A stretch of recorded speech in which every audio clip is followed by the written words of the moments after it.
ఆర్ఆర్ఆర్ వంటి black buster hit తర్వాత ఎన్టీఆర్ చేస్తున్న సినిమా దేవరా. కొరటాల శివ దర్శకత్వంలో తెరకెక్కుతున్న ఈ చిత్రం 2 భాగాలుగా ఆడియన్స్ ముందుకు రాబోతుంది. ఈ చిత్రం దాదాపు 300 కోట్ల భారీ బడ్జెట్తో రూపొందుతుంది. జాన్వీ కపూర్ హీరోయిన్గా నటిస్తున్న ఈ సినిమాలో Bollywood star hero Saif Ali Khan, Malayalam star Shine Tom చాకోలు విలన్స్గా కనబడబోతున్నారు. ఇక శరవేగంగా చిత్రీకరణను జరుపుకుంటున్న ఈ మూవీ నుంచి సంక్రాంతి కానుకగా అభిమానుల ముందుకు గ్లిమ్స్ని తీసుకొచ్చారు. అనిరుద్ బ్యాక్గ్రౌండ్ స్కోర్తో గ్లిమ్స్ అదిరిపోయింది. ఇంగ్లీష్ లిరిక్స్తో గ్లిమ్స్ని నడిపించగా చివర్లో ఎన్టీఆర్ ఓ డైలాగ్తో ముగించారు.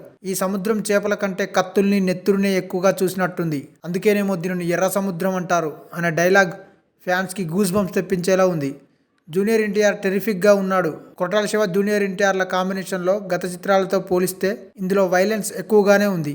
కానీ ప్రేక్షకుల్లో భారీ లెవెల్లో అంచనాలు క్రియేట్ చేయడంలో మాత్రం మేకర్స్ సక్సెస్ అయ్యారు.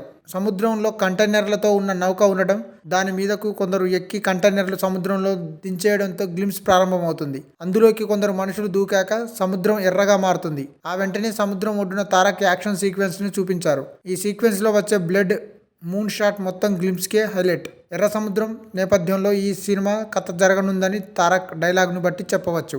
ఇక ఈ సంక్రాంతికి ఏకంగా 4 సినిమాలు థియేటర్లోకి రానున్నాయి. ఈ సినిమాల బ్రేక్ సమయంలో దేవర గ్లిమ్స్ ని చూపించబోతున్నట్టుగా తెలుస్తుంది. సంక్రాంతి సినిమాల కోసం థియేటర్లకు వచ్చిన వారికి దేవర గ్లిమ్స్ డబల్ ట్రీట్ ఇవ్వనుంది. సంక్రాంతి సినిమాల్లో గుంటూరు కారం, హనుమాన్లపై భారీ అంచనాలు ఉన్నాయి. ఇక మెసేజ్ ఓరియంటెడ్ కథలకు కమర్షియల్ టచ్ ఇచ్చి సినిమాలను బ్లాక్ బాస్టర్ చేయడంలో కొరటాల శివ నిపుణుడు. కొరటాల తెరకెక్కించిన మొదటి 4 సినిమాలు బ్లాక్ బాస్టర్సే.